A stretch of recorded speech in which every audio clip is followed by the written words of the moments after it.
A South African case accusing Israel of genocide in the Gaza war heads to the International Court of Justice for hearings this week. Please be seated. So what's it about? And what happens next? The ICJ, also known as the World Court, is the highest United Nations legal body.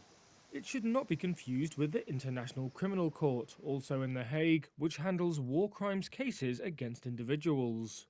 The ICJ deals with disputes between states.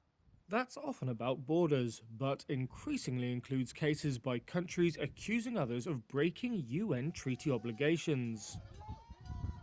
Gambia, for example, brought an ongoing genocide case against Myanmar in 2019 over the latter's treatment of the Rohingya minority group. South Africa's 84-page filing accuses Israel of committing genocide against Palestinians in Gaza. It's doing this, South Africa claims, by killing them, causing serious mental and bodily harm, and by creating conditions on life, quote, calculated to bring about their physical destruction.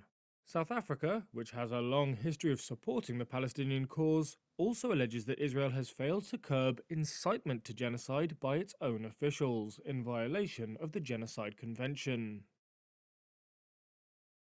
Israel has called the claim baseless and said it will present its case in court. A government spokesman accused South Africa of an absurd blood libel.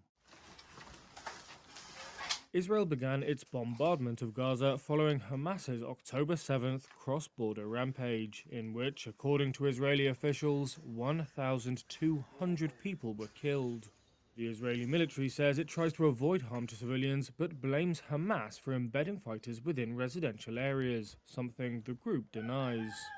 Palestinian health officials say the Israeli offensive has so far killed more than 23,000 Palestinians in Gaza. The ICJ hearing on January the 11th and 12th will deal with a request by South Africa for provisional measures, including ordering Israel to suspend its military campaign in Gaza. Such measures are designed to prevent dispute from getting worse, while the court looks at the full case. The ICJ's rulings are final and without appeal, but it has no way of enforcing them. However, a ruling against Israel could hurt its international reputation and set a legal precedent.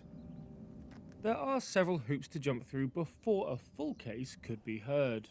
The ICJ needs to find that it has prima facie jurisdiction, after which Israel would get another chance to argue the court has no grounds to look at South Africa's claim.